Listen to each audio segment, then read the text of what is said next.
మామ మీరు కనుక ఈ స్పాట్లో బాదం పాలు తాగితే అబ్బా సూపర్. సో హలో మామ అందరికి ఎట్లున్నారు అందరూ? నేనైతే చాలా బాగున్నాను.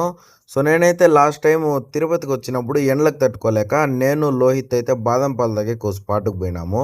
ఆ స్పాట్ అనేది ఆడో చెప్పేస్తాను, రీల్ అయితే సేవ్ చేసుకొని మీ ఫ్రెండ్స్కి షేర్ చేసేయండి. సో ఈ స్పాట్ పేరు వచ్చేసి శ్రీ వెంకట గణపతి కూల్ డ్రింక్స్ అనమాట. ఇదైతే మన పద్మావతి గర్ల్స్ హై స్కూల్ ముందరే ఉంటుంది. సో ఇంకడ బాదం పాలు రేట్ వచ్చేసి 40 రూపాయలు అనమాట. ఇంకా గ్లాస్లో బాదం పాలు వేసి దాని మీదకి మళ్ళీ పాలు వేసి మళ్ళా దాని మీదకి బాదం పాలు వేసి ఫుల్గా మిక్స్ కొట్టి మన చేతిలో అయితే ఇచ్చినాడు మామ. ఇంకా గ్లాస్ పట్టుకుంటేనే దాన్ని ఎప్పుడెప్పుడు కడుపులోకి దోసేద్దామని అయితే నాకు ఆత్రం పెరిగిపోయింది. ఇంకా ఫస్ట్ బాదం పాలు తెచ్చి తేగానే మా వాడైతే తీసుకొని తాగేసి సూపర్గా ఉంది అని అయితే అన్నాడు. నేనైతే తీరిగ్గా నీడ కింద నిలబడుకొని తాగినాను మామ. సూపర్గా ఉండింది టేస్ట్. నాకు కూడా చాలా అంటే చాలా బాగా నచ్చింది. ఇంకా ఇట్లా మంచి మంచి వీడియోల కోసం మన పేజ్ని అయితే ఫాలో కొట్టండి.